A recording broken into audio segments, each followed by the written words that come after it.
Good afternoon, everyone. Thank you all for coming. I'm Tazeen Ahmed, and I'm the president of the Montgomery County Women's Democratic Club.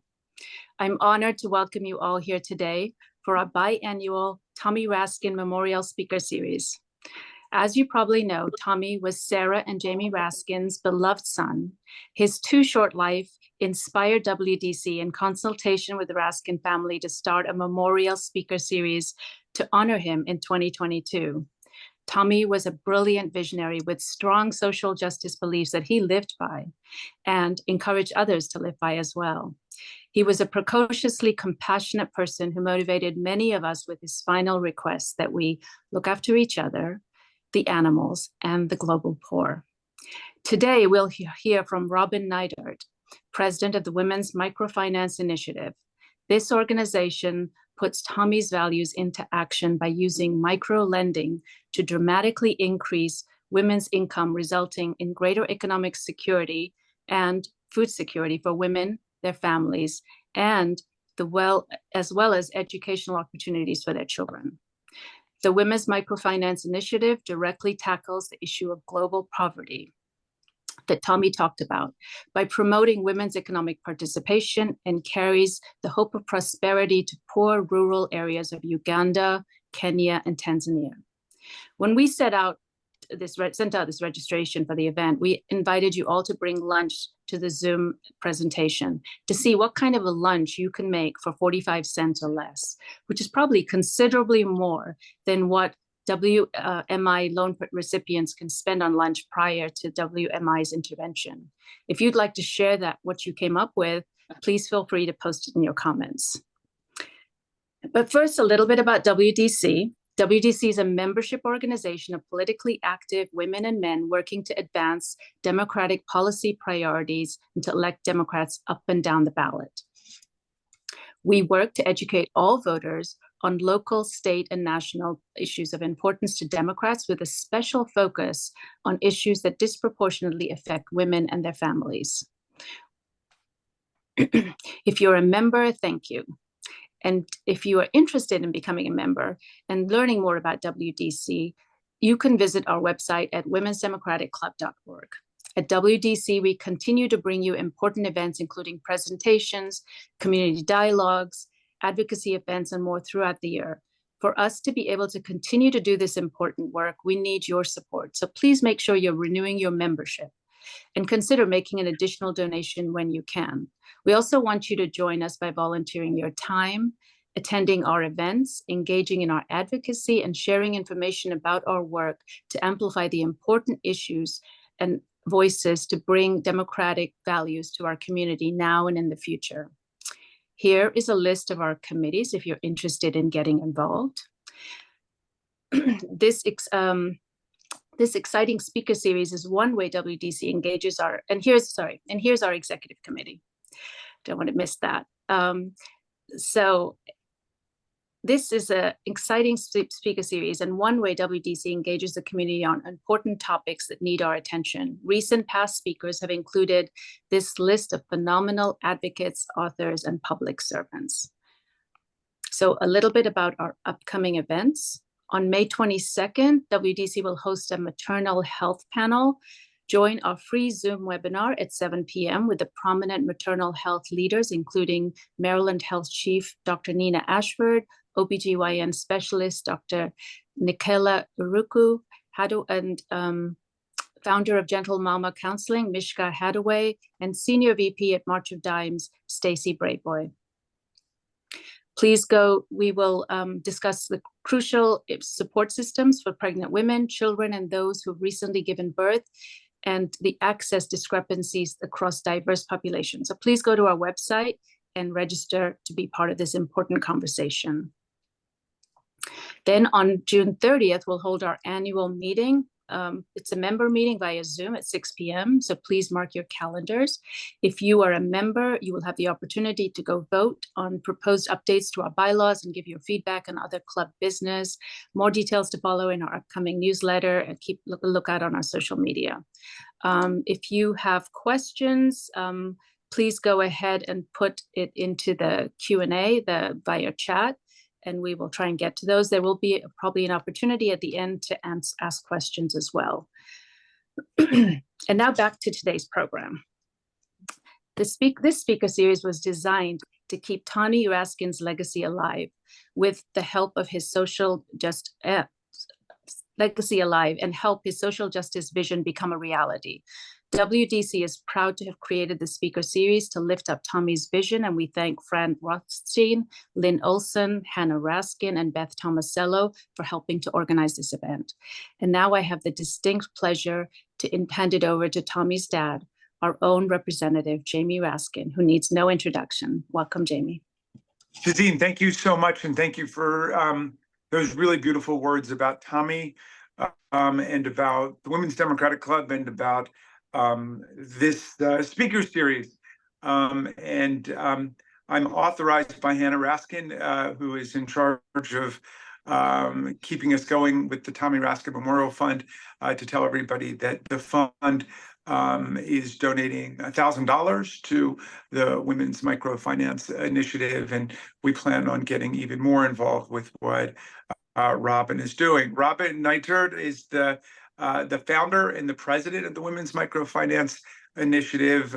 She's a native of Long Island, but very much part of Maryland's beautiful 8th District in Montgomery County. She studied undergraduate and law school at GW. She was a member of the firm of Brown, Nietert, and Kaufman, a telecommunications law firm. She's a founder and principal of American Capital Partners, which specializes in mergers and acquisitions of broadband facilities. And she's represented a lot of telecom industries before Congress and the federal agencies. She's a member of Bradley Hills Presbyterian Church. She served on the board of directors of the Carter Rock Springs Club. She's organized several not-for-profit educational foundations and served on their boards, including the Walt Whitman High School Education Foundation. She founded the Women's Microfinance Initiative in 2007. And Robin, it's such an honor to get to hear you today, and I turn it over to you. Thank you so much. I really appreciate being asked to make this presentation, because working with marginalized women in East Africa has been a much more rewarding career than telecommunications. I'm sure nobody finds that surprising, but it is a journey that I took with numerous women and men here in Bethesda, Maryland. So it's so nice to be hosted by this club to make this presentation. And we really appreciate the donation that the Tommy Raskin Foundation has made. We are a tiny organization. We raise $250,000 to $300,000 a year, but when you're working in rural areas of East Africa, that goes a long way.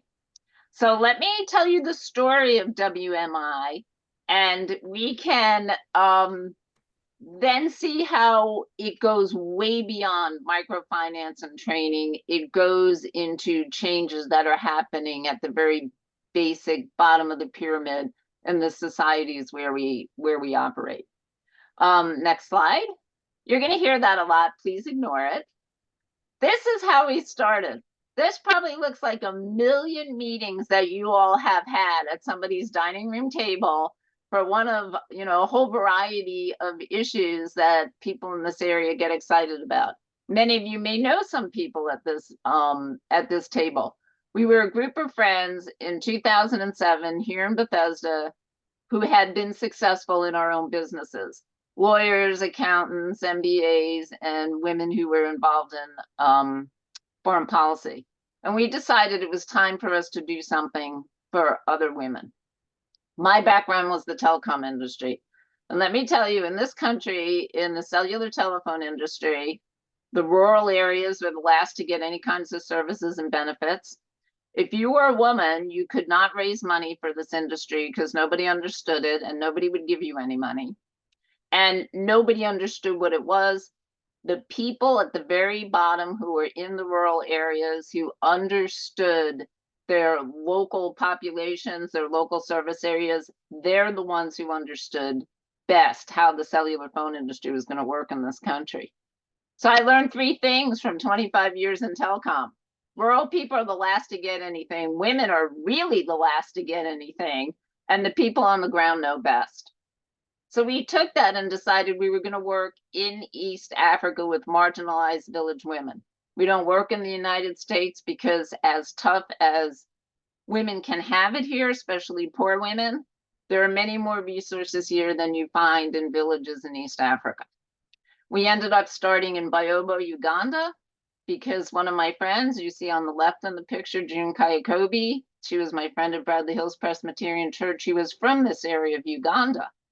And the church, as many churches do, wanted to do some outreach. And they sent numerous experts to this village to find out what the best input the church could have in this village. And they decided to build a maize mill to grind corn into flour, which was what the church decided was a good idea. When we asked the women, June contacted her aunties and cousins there what they wanted. They said, we want loans to start businesses so that we can get income to provide for our family. June came back and told us all that, and we said, okay, that's what we're doing. So we did what any of you would do. We read all the literature from Grameen, from Finca, from Axion, and found out that basically microfinance, as it existed at that time, was just banks for poor people. They did not offer any kind of different services that would really appeal to village women. So this is what we decided we were going to do. We're going to go into the village, offer 20 loans to women picked by the Widows Association. And you would not be required to have a deposit. You would not be required to pledge collateral. You would not be required to have any savings. You would not be required to come to a city. We would be doing it in the village, and it would be run by village women. So next slide, please. This is where we went, Bayobo, Uganda. You can see it's very rural. These were the biggest buildings in town. Next slide. This is what the main street of the town looks like. Everybody walks everywhere. There's buses that go down the road, which are old VW or Toyota mini buses that you cram 25 or 30 people into. Next slide, please. And when we came and had announced we're going to do these 20 loans to 20 women in the Widows Association, the entire town turned out to see what was going on. Nobody had done anything like this before, and everybody wanted to see what this was all about. Next slide, please. These are the women who came to greet us, who were in the who were going to be the first 20 borrowers in the loan program. They were super grateful. They set up this little tent because there was no building for us to meet in. The tent was made out of old school uniforms, very innovative, as village women can be. Next slide, please. And this is the first lesson I learned. When you go into a rural village in East Africa to do a project that focuses on women, the first people to be there to see what's going on will be the local men who are the village leaders. And all very curious, how is this going to work? What is this going to be all about? You're going to need our support. And you learn on the very first day you're there, you have to be working on a very diplomatic level. And the men used to come to say to me, how come these are only loans for women? Why are you only doing loans for women? And I would say, well, you know, there's been human history for maybe 10,000 years, and men have been in charge kind of the whole time. We're just starting out. So in 9,999 years, we'll make loans to men after we level the playing field. So all we're trying to do here is start to give village women the same opportunities you've had. Well, they all thought that was hilarious, and they backed off, and we got the loan program started. Next slide. As you can see, there's Akazia, one of the village elders, looking over as we explain exactly how the program is going to work to the women who are running the Widows Association, making sure that we kept everything on track. Next slide, please. And these are the first women in the loan program as we explained how everything was going to happen to them. One of the great things about starting this was our whole family's involved. That's my daughter, Montana, who was in college at the time and spent a month there with me helping get the loan program launched. But it was super important that you explained exactly how everything was going to work to the women, so there were no surprises. Next slide, please. And the other most important thing was the training. You can't give a woman a loan without explaining financial literacy and business skills training. So June and I did this training. June spoke Legisu, which is the local language there. And people always say to us, where'd you get the training from? We went on the Small Business Administration website and took the basic training that anyone needs to know if they're starting a small business. Translated into Legisu, handed out very basic budgets that people could follow, notebooks so they can separate their expenses and their income. And these ladies just absorbed this information. Nobody had told them anything. They had no understanding before of the difference between income and expenses. And that's why training has turned out to be so important. Training on the village level in a local language makes all the difference in a woman's ability to run a business. Next slide. And the other thing we did is, being a lawyer, we wanted to make sure that the program was structured from the start. Very small, very few rules, but the rules that were there were all written down. Women signed a loan agreement. They knew exactly how much they were borrowing, exactly how much their repayments were. They knew exactly what they had to do to be entitled to get a follow-up loan. And starting with structure from day one has been one of the reasons the loan program has been such a success. Next slide. So you saw where we began, under a tent. This is our compound. This is our headquarters in all of East Africa today. This is in Byobo, Uganda. Next slide. This is our staff on the ground today. All these women are employed by the loan program. There's actually 60 of them. This is our meeting hall, Women's Microfinance Initiative. Next slide. And this is our new office building, which was just completed in January of 2024. These ladies have done an incredible job building the loan program. And I would point out that all of these buildings, all of this land is owned by the local women's association that we put together. They are vested in it, they run it, and they treat it like it is their own. Next slide. This is a busy day this is a loan repayment day in our offices. There are now 12,500 women in the loan program. We've lent, I think, about $15 million now, only straight to village women through village level organizations. Everybody in the loan program who is in administration or management, we have trained and is local to the villages where the loan program operates. Next slide. Our ladies, when we first started, these are ladies doing their, doing loan program management skills. They did not have a cellular phone.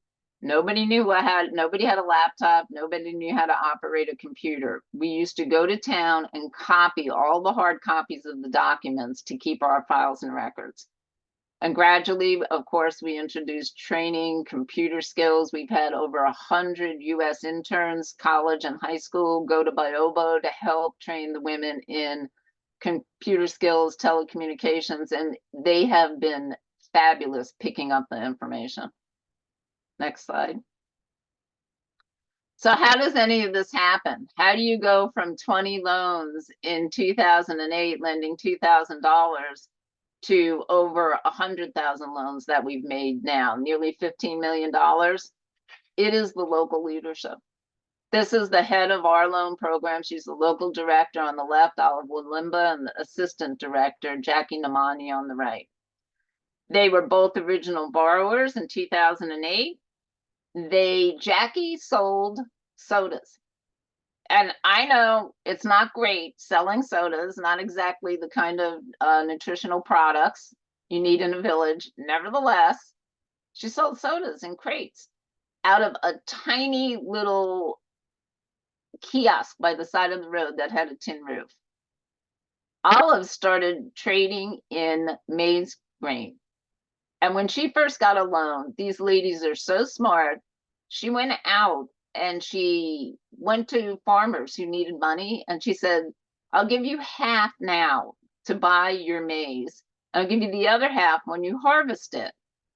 And those are basically commodities futures trading contracts.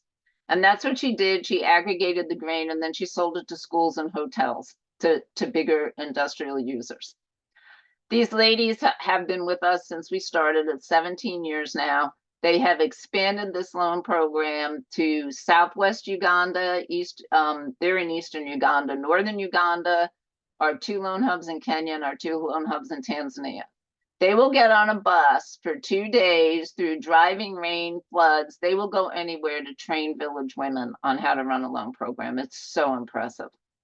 Next slide, please. These are our ladies who you saw first under those ripped orange school uniforms being made into the tent. And they now deal with the head of microfinance for the bank, which is our backup bank, Post Bank Uganda.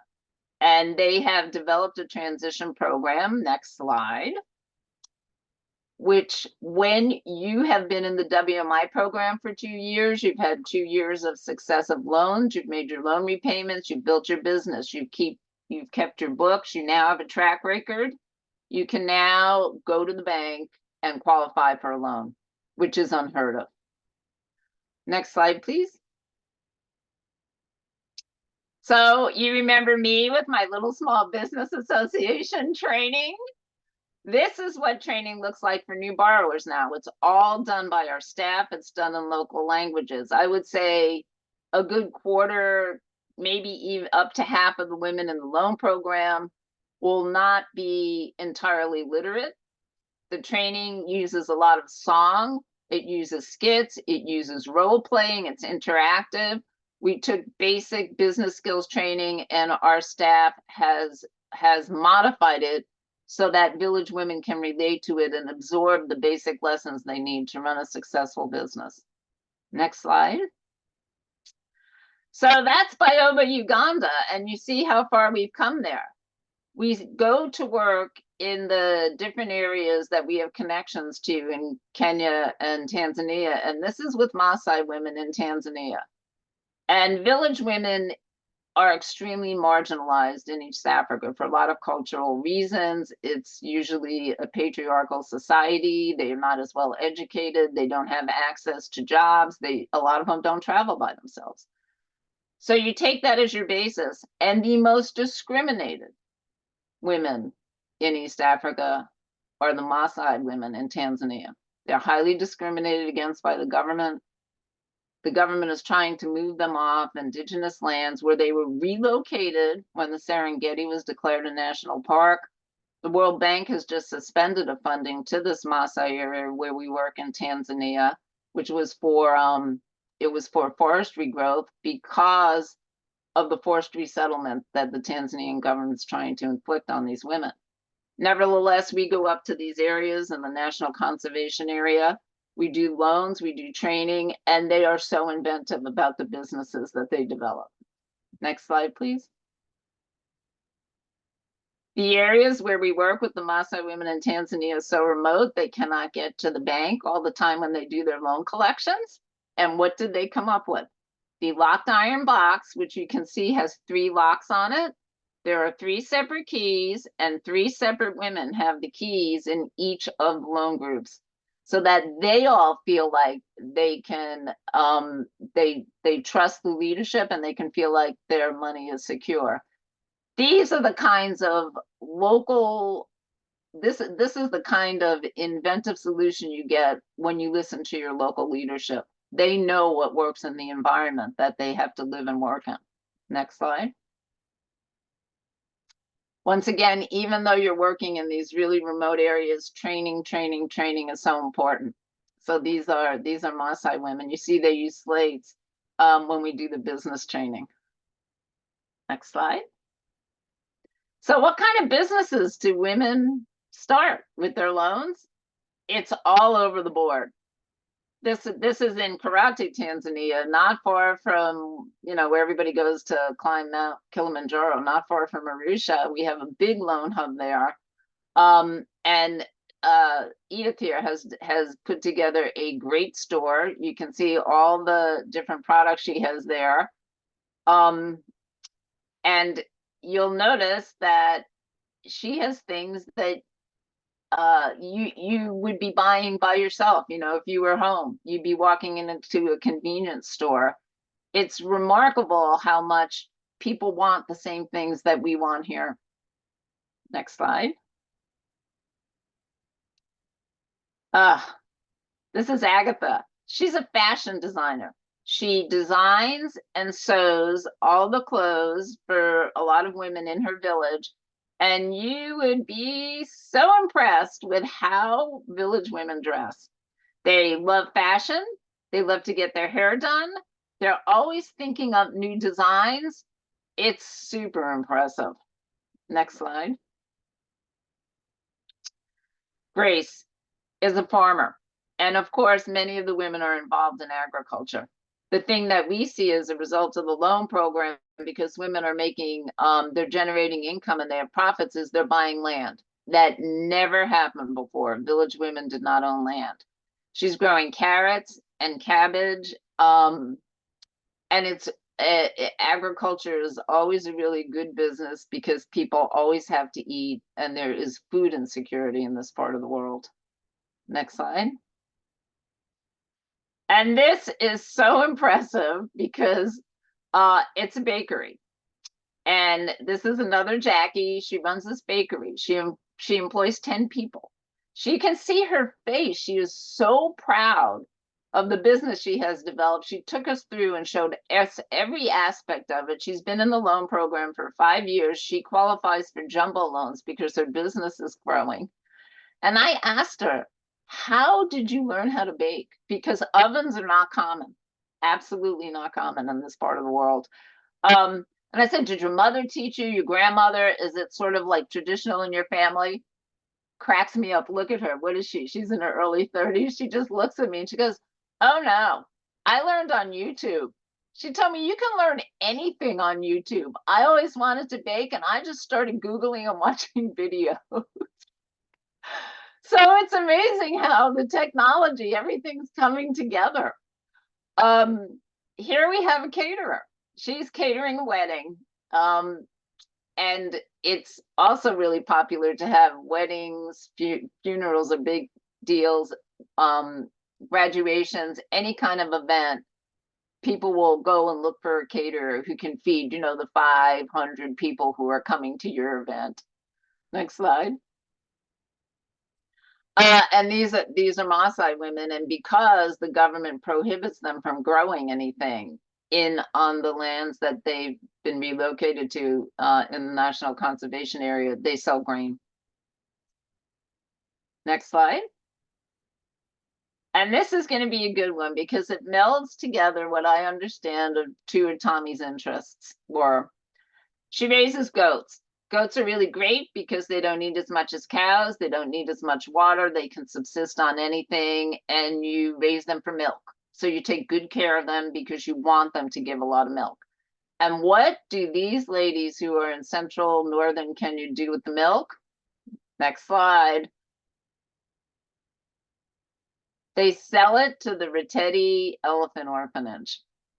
In Kenya, any orphaned elephant, and this happens very frequently because the mothers fall down wells, the mothers get sick, the babies get separated, you have orphan elephants.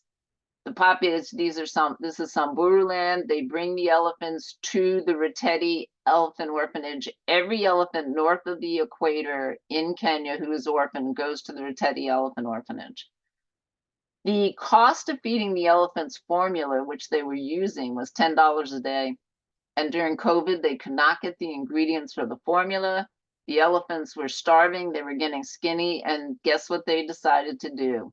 Try goat milk, because there are goats all over north central Kenya. They tried the goat milk, it worked, and now we call them the milk mamas. in Kenya, central Kenya, have got a thriving business selling goat milk to the Reteti Elephant Orphanage. See how things come together when you work on a local level? It's amazing how local groups network. There's such a vibrant network in rural areas of the world, and it's just putting the pieces together.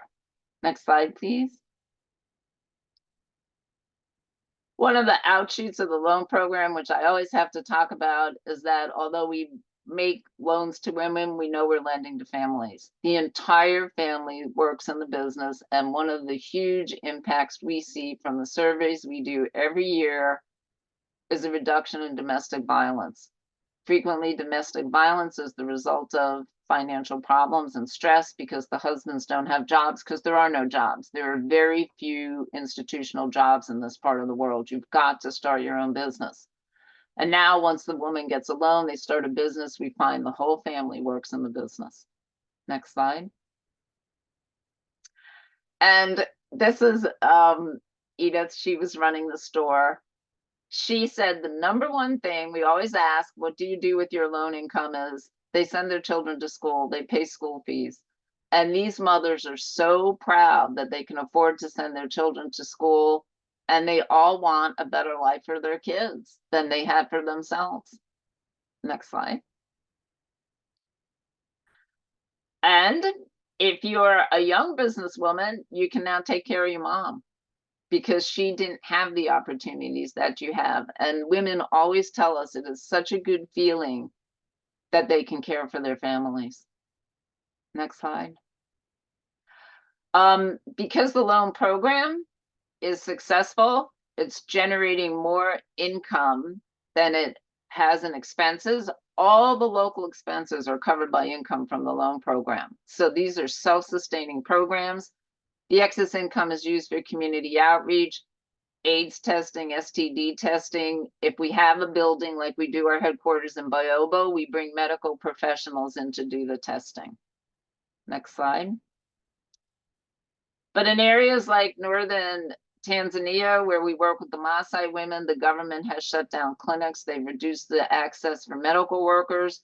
We support a medical clinic. Dr. Shemagembe got this Land Rover, and we got that trailer fixed up as a examining room, and all the women in the loan program bring their children to the mobile medical clinic. It has a regular route it does in the rural areas. This is where the mothers and the babies are getting their care. Next slide. As you can see, it's not always popular with the children, but they keep close records. The volunteer there is taking down records of the baby's weight so that they can continually do follow-up and have the kind of pediatric interventions that they need. Next slide. And one of the most important things is this is how the babies are getting vaccinated. And mothers are stressed about medical care for their children.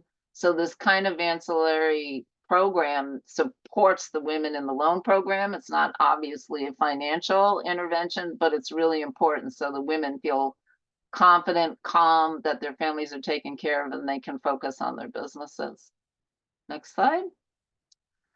We also do outreach for orphans. In this part of the world, there are still many, many AIDS orphans. And because the loan programs have got a staff, we've got a building, we have some excess income over expenses, the women are empowered to do outreach in their communities. Next slide.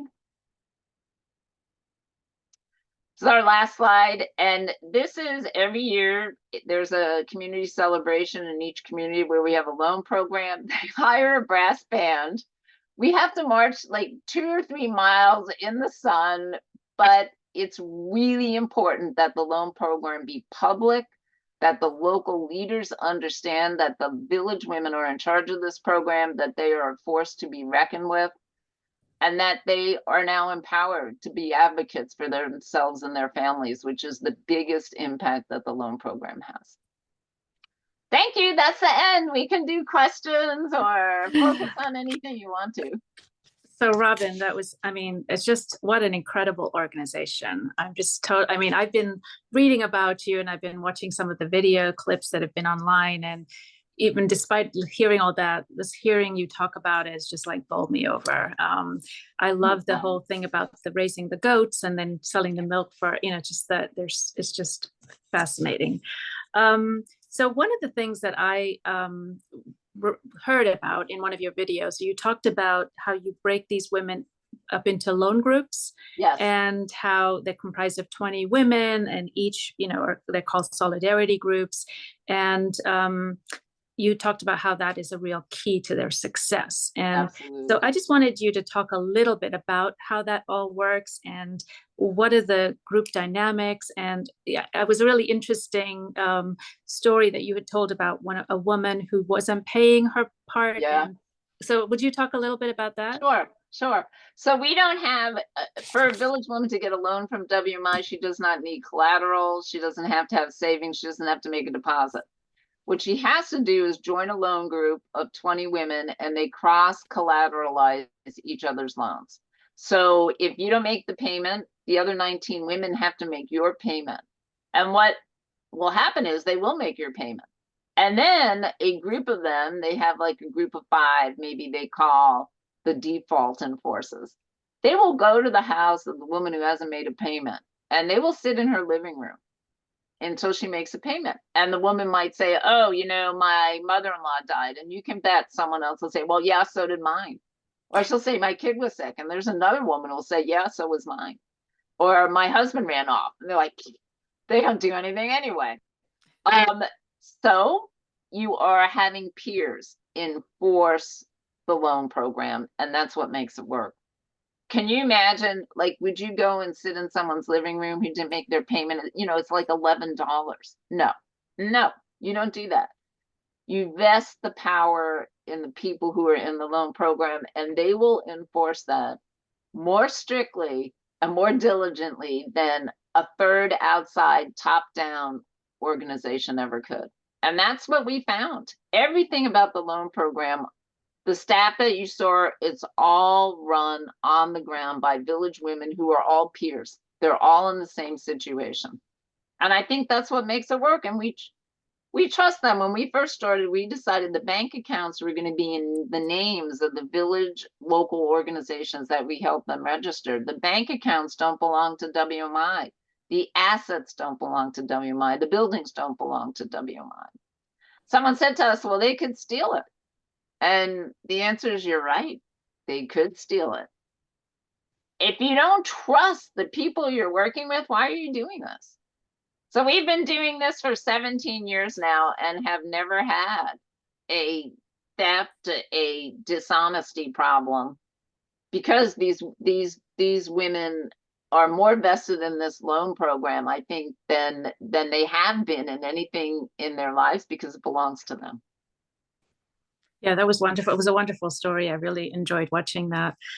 So how much is language and literacy a problem in these remote villages? Because, from my understanding, a lot of this done, you have all this paperwork and you have things, that need to be documented. And even in terms of, repaying some of these loans, these women wanted this person who wasn't paying to make sure that she had it in writing that she was going to pay. So yeah. How does that play into it? Do you have an additional support to help them with their literacy? And you talked about financial literacy, but what about just basic?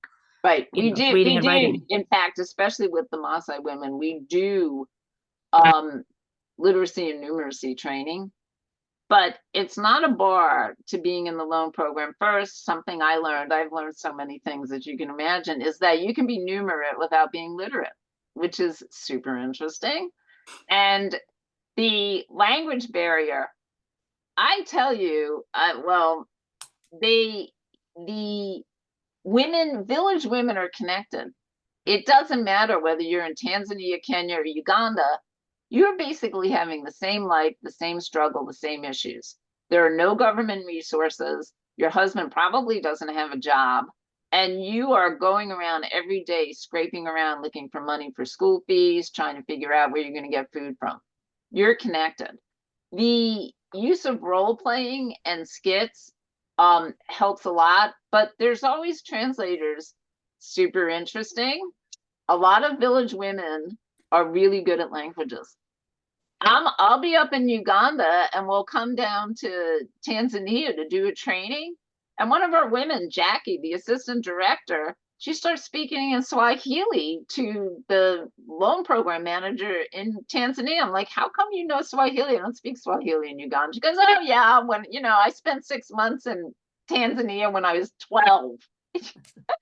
And she's like, boom, boom, boom, you retain all that. And they're all Bantu languages. So there is some connection amongst them. It's not a barrier. These ladies just relate to each other. But for me, I'm frequently driving around for hours at a time because the villages are so separated from each other. And everybody's talking a bunch of different village languages, and I have no idea what's going on. And you just have to be flexible and trust in your people on the ground. That's wonderful. So I'm going to ask one more question, and then I'm going Sure. to open it up to the audience because I think we have some questions with the Sure. other attendees. So these villages, a lot of them are remote, they're poor, and they lack like infrastructure, right? They don't have Yes. maybe electricity, they don't running Correct. water, proper roads. So how much are these things or lack of these things a hindrance to these women that you're helping? Sure, they'd rather have water, they'd rather have electricity, and they'd rather have better roads, but they don't.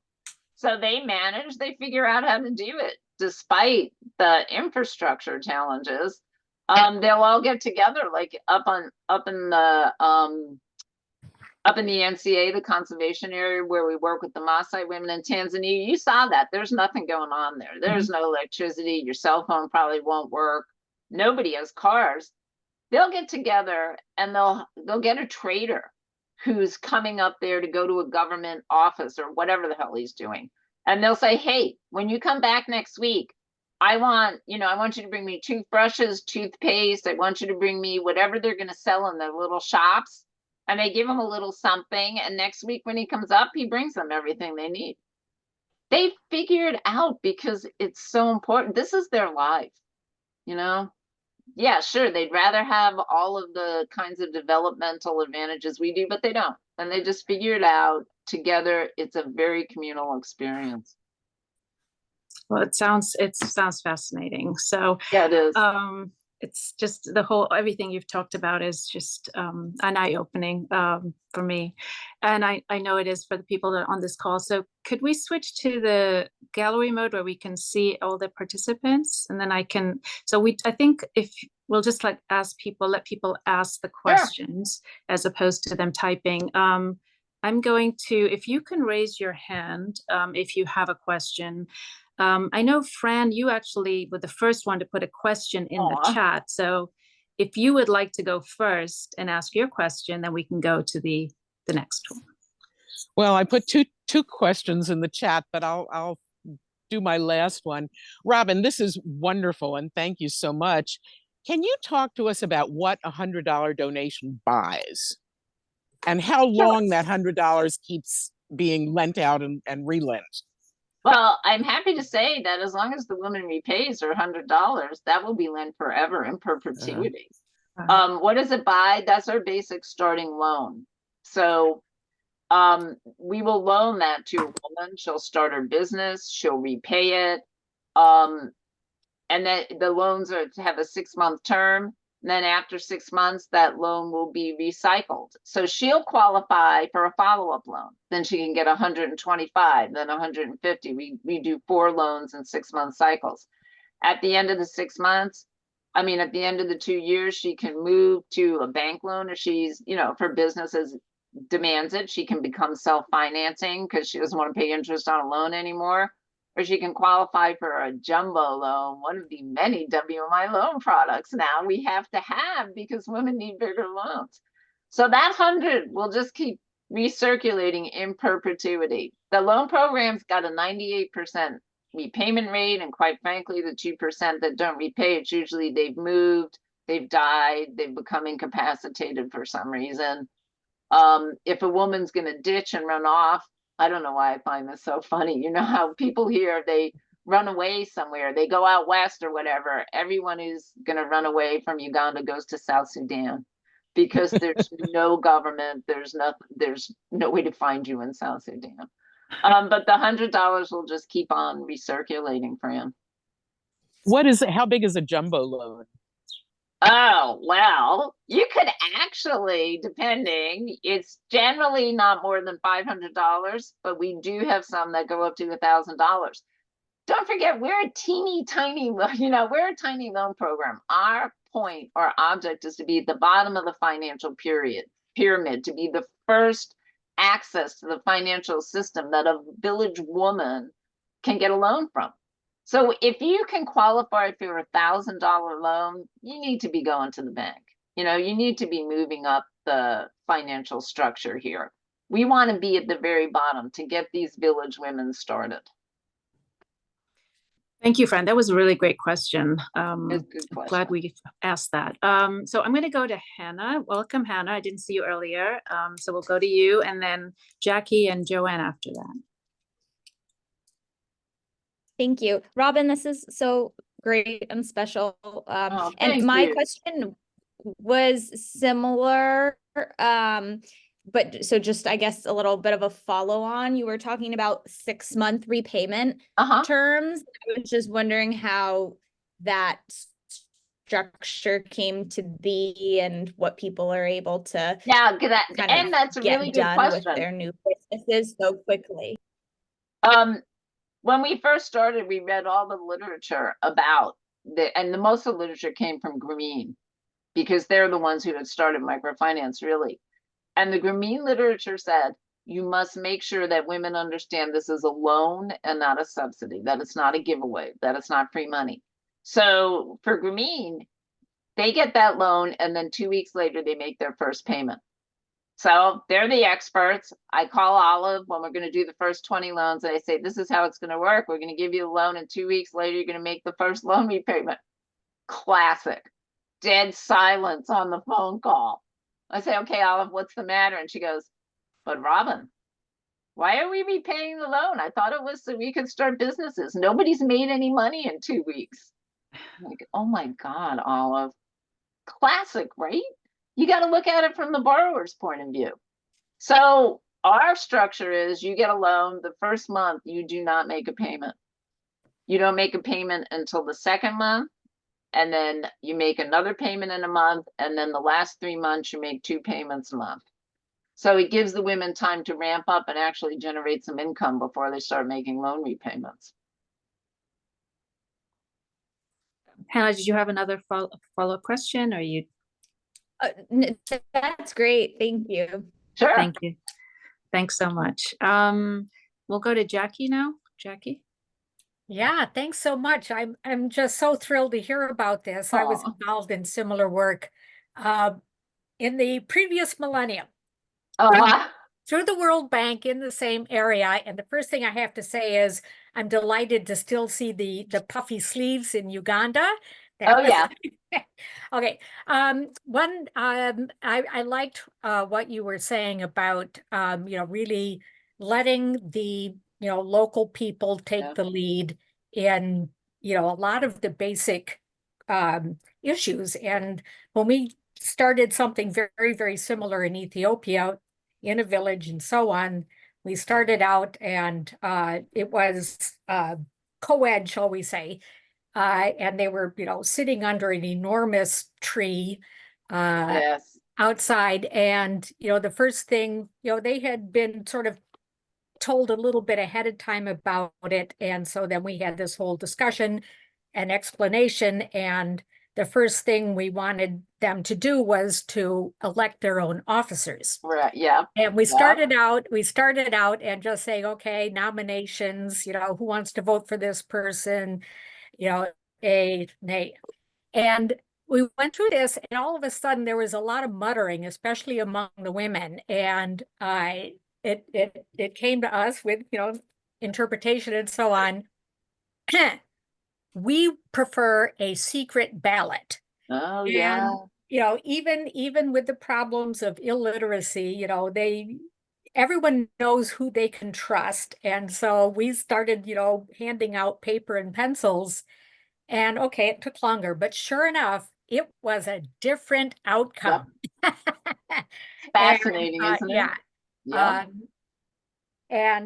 So that was, a positive lesson learned for us, and it relates to what you were saying. Okay, I just had one question, which was the interest rates that you're charging. I know it tends to, again, make eyes pop, you know, to hear what some of these interest rates are. Oh, yeah. So if you could talk about that. Oh, yeah. People are aware. The interest is 10% for the loan term.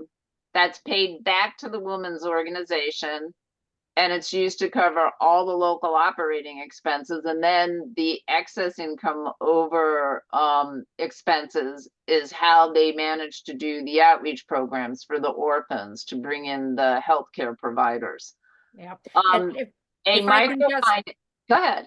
Yeah, if I can just interject, you know, over a 6-month period, you know, how these interest rates then translate into annual effective interest rates, because that's sort of the, you know, the comparability across programs. Yeah, well, surprising to me that interest rates in these countries are done on a monthly basis. So if you go to get a loan from the bank, which they won't give you anyway, if you're a village woman, a microfinance loan in this country is anywhere from 35 to 100% interest a year. The only option for village women basically are either what they call merry-go-round, which are little lending groups where you get to borrow what anyone has put in the savings pot. It rotates who gets to borrow it. And that's always 10% a month. And if you go to a loan shark, it will be 100% a month.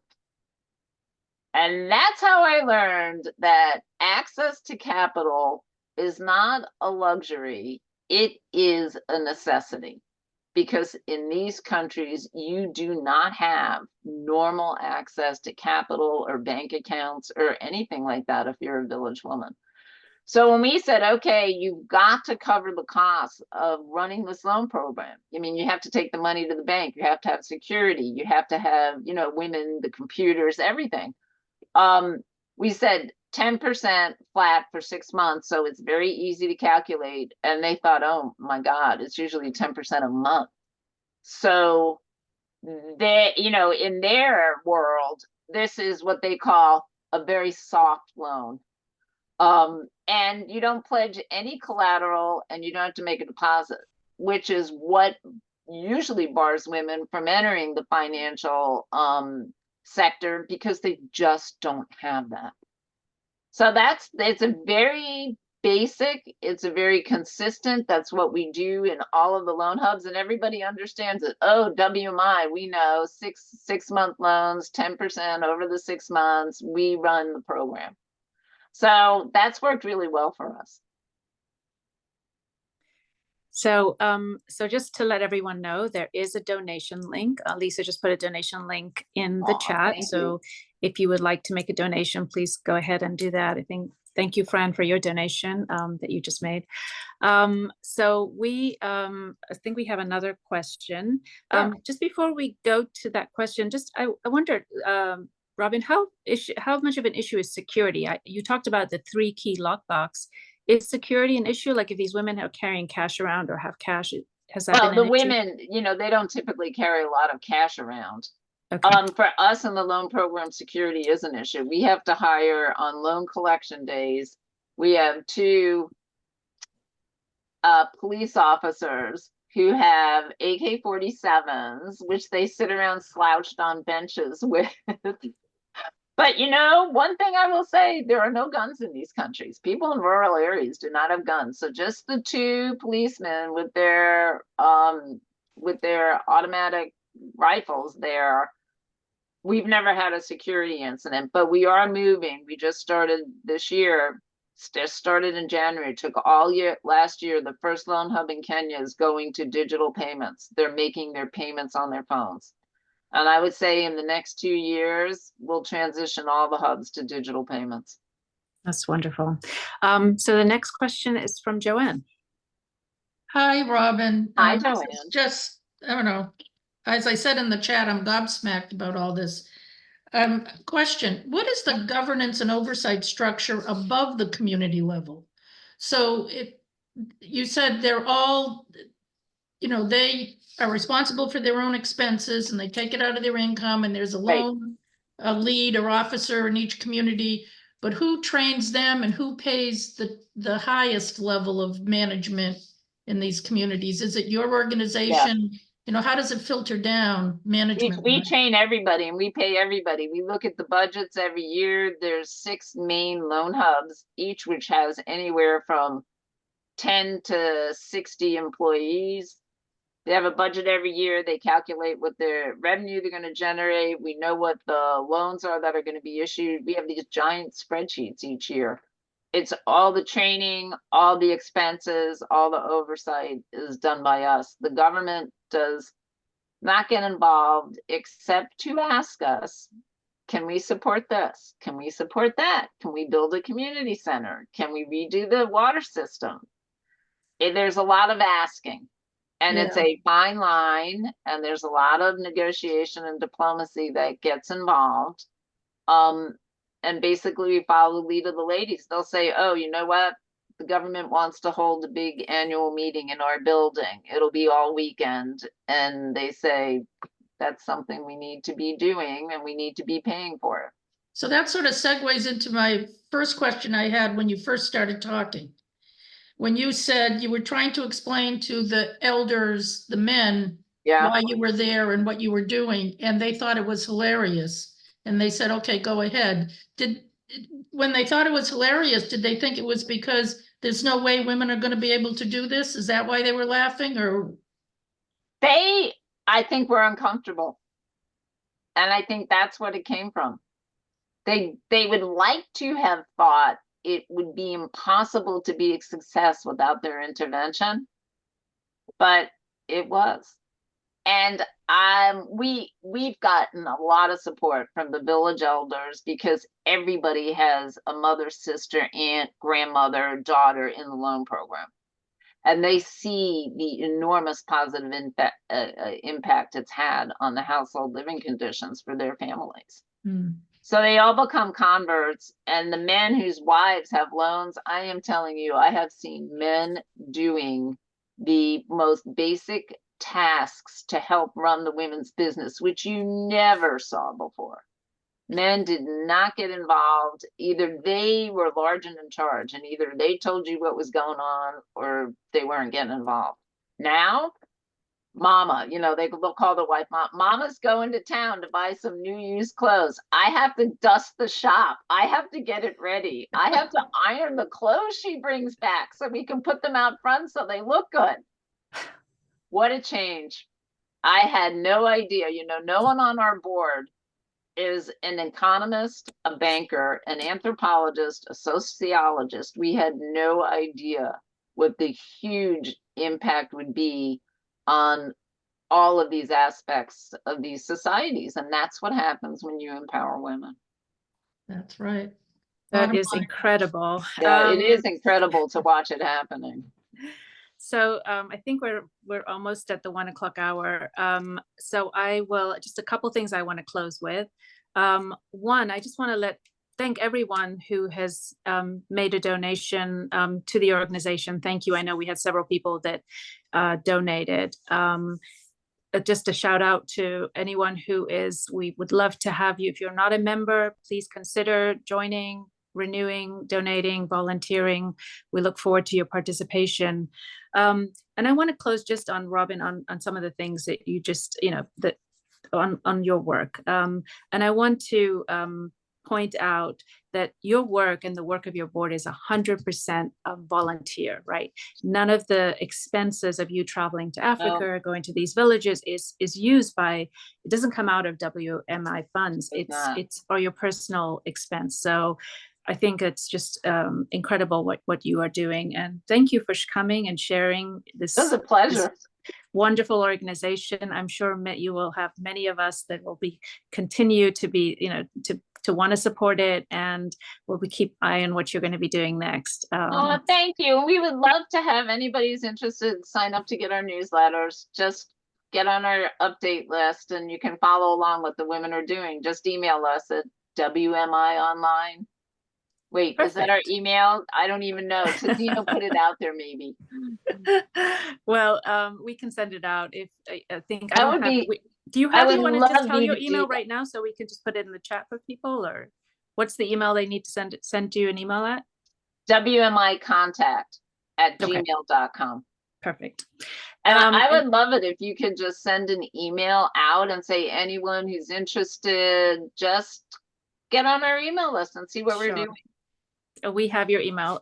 Lisa got that. Thank you so much. Thank you all. Thank you for joining us. Thank you all for being part of this. Michael, thank you for running the Zoom for us. And I hope you all have a wonderful rest of your day.